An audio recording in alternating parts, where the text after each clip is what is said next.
people hear the words, I have a dream, they immediately think of Martin Luther King Jr. The voice, the power, the vision, the moment that changed America. But very few people know the story of the man sitting just a few feet away from Dr. King that day. A lawyer, a strategist, a trusted advisor, a man who spent countless hours helping shape some of the most important speeches in American history. His name was Clarence Benjamin Jones.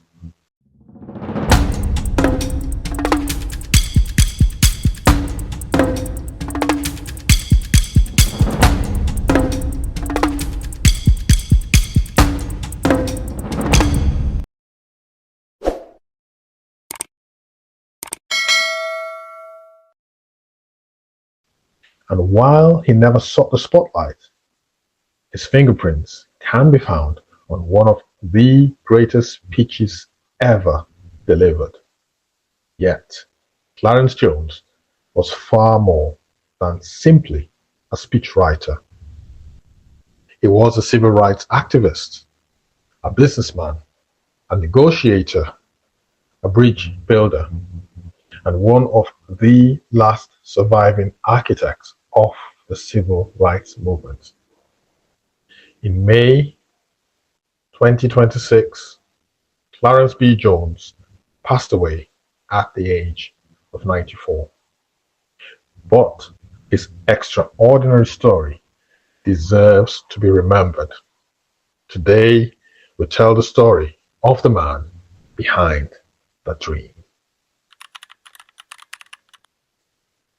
Clarence Benjamin Jones was born on January 8th, 1931. America was a very different place. Segregation was law in many parts of the country. African Americans faced discrimination in education, housing, employment, and voting. For many black families, opportunity was limited. Yet, from a young age, Clarence demonstrated exceptional intelligence. He developed a passion for learning and debate. Unlike many of his peers, he refused to accept limitations imposed by society. He believed education could become his pathway to freedom. That belief would eventually carry him into the highest levels of American law and politics. But first, he would need to overcome enormous barriers. What happened next would place Clarence B. Jones on a path that would eventually lead him into the living room of Martin Luther King Jr. And at first, he wanted no part of it. Jones attended college and later earned a law degree. At a time when relatively few African Americans entered the legal profession, this was a remarkable achievement. He began building a successful legal career. The future appeared bright. He had professional ambitions. He had responsibilities. Most importantly, he had a growing family. His wife was pregnant. His focus was on providing stability, not activism, not protests, not becoming involved in a dangerous movement challenging segregation. The civil rights movement was gaining momentum. Activists were being arrested, threatened, attacked. Some were even killed. Jones admired the movement from afar, but he wasn't eager to join it. Then, fate intervened. Friends and colleagues repeatedly encouraged Jones to meet Martin Luther King Jr. At first, he resisted. He had a family to think about. He had a career to protect. But eventually, a meeting was arranged. According to Jones's own recollections, Martin Luther King Jr. visited his home. The conversation changed everything. King was not what Jones expected. He was thoughtful, intelligent, strategic, and deeply committed to justice. Jones later described being impressed by King's character and vision. The meeting sparked a relationship that would last for years. A relationship built on trust, and trust would become essential because Dr. King needed more than supporters. He needed advisors. Clarence Jones quickly became part of King's inner circle. His legal expertise proved invaluable. He reviewed speeches, drafted documents, negotiated with political leaders, provided strategic advice. King trusted him, and trust was not easily earned. The civil rights movement was under constant surveillance. Government agencies monitored activists. Opponents looked for weaknesses. Mistakes could have devastating consequences. Jones became one of King's most dependable allies, often working behind the scenes, often receiving little public recognition. Yet, his contributions were immense. Then came a moment that would change history forever. A speech, a crowd of 250,000 people, and words that would echo around the world.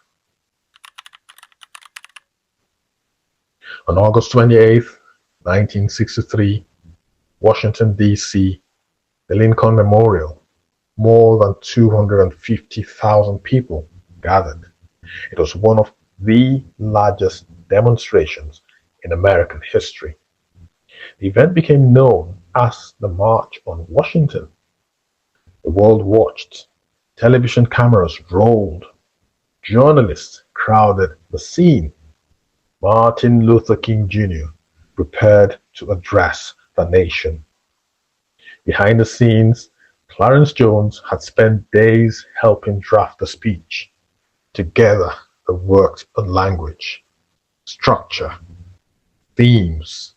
The speech was carefully prepared, but something extraordinary happened that day. Something neither man fully anticipated. As King delivered his speech, he followed the prepared text. Then, gospel singer Mahalia Jackson shouted from nearby, "Tell them about the dream, Martin." King paused. He looked up and departed from the script. The prepared text gave way to inspiration. The famous I Have a Dream section emerged. Some of the ideas had appeared in earlier speeches. Jones later recalled recognizing immediately that King had entered a different mode. The atmosphere changed. History was unfolding in real time. The result became one of the most celebrated speeches ever delivered. While King delivered the words, Jones had helped create the foundation upon which the speech was built. Together, they helped shape history. But helping write speeches was only one part of Clarence Jones's remarkable contribution. His most dangerous work often happened far from television cameras. The civil rights movement faced constant challenges, protests, arrests, threats, violence. Jones frequently served as an intermediary. He negotiated with government officials, business leaders, and political figures. His legal training made him uniquely suited to these delicate situations. Sometimes his work helped prevent conflict. Sometimes it secured critical agreements. His ability to remain calm under pressure made him invaluable. Yet, the risks were enormous. Failure could jeopardize the movement. Success often went unnoticed. Like many civil rights leaders, Jones found himself under government scrutiny. The FBI closely monitored Martin Luther King Jr. and those around him. Phone calls were recorded, meetings were watched, files were created. The atmosphere of suspicion created enormous pressure. Yet, Jones remained committed. He understood the stakes, he understood the risks, and he believed the cause was worth pursuing. Then, tragedy struck. A single gunshot would alter the course of American history, and Clarence Jones would be forced to carry the dream forward without the man who inspired it. April 4th, 1968. Martin Luther King Jr. was assassinated in Memphis, Tennessee. The news shocked the world. Millions mourned.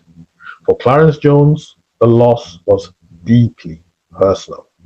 He had not simply lost a public figure, he had lost a friend, a mentor, a colleague. The movement faced uncertainty, yet Jones refused to let King's vision die. Instead, he dedicated himself to preserving King's legacy. In the decades that followed, Jones became one of the most important guardians of King's memory. He spoke at universities, appeared in documentaries, participated in interviews, and shared first-hand accounts of the movement. As many civil rights leaders passed away, Jones became an increasingly valuable witness to history. He reminded younger generations that social progress is never guaranteed. It must be defended, protected, and renewed. Jones also enjoyed success outside activism. He worked in business, law, media, and academia. His career demonstrated that public service and professional achievement could coexist. He refused to be defined by a single moment. Yet, no matter where life took him, people always returned to one question. What was it like to help shape I Have a Dream? As the years passed, Clarence B. Jones became something increasingly rare, a living connection to one of the defining moments of the 20th century. By the 2020s, very few individuals remained who had personally worked alongside Martin Luther King Jr. Jones was one of them. His memories became priceless. Historians sought his insights. Journalists sought his perspective.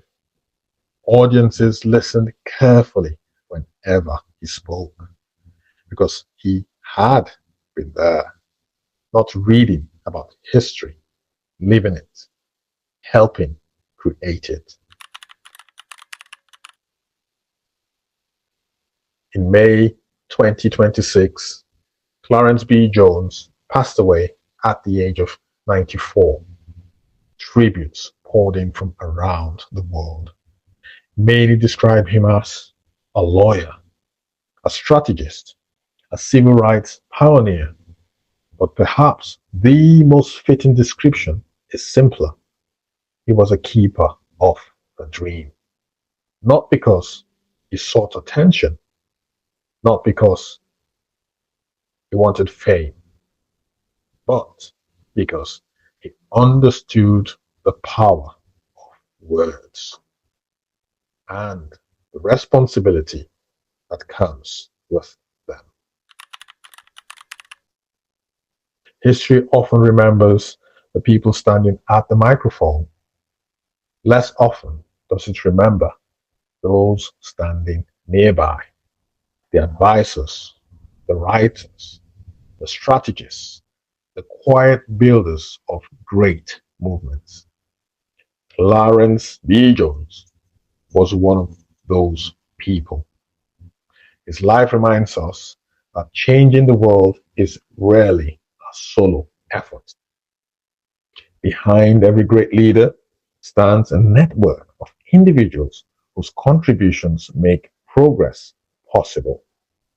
The dream belonged to Martin Luther King Jr., but Clarence Jones helped ensure that dream reached the world.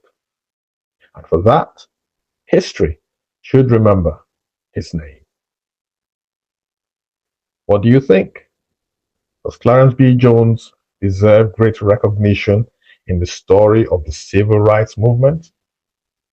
And do you believe the I Have a Dream speech would have had the same impact without the team behind Martin Luther King Jr.? Let us know in the comments below.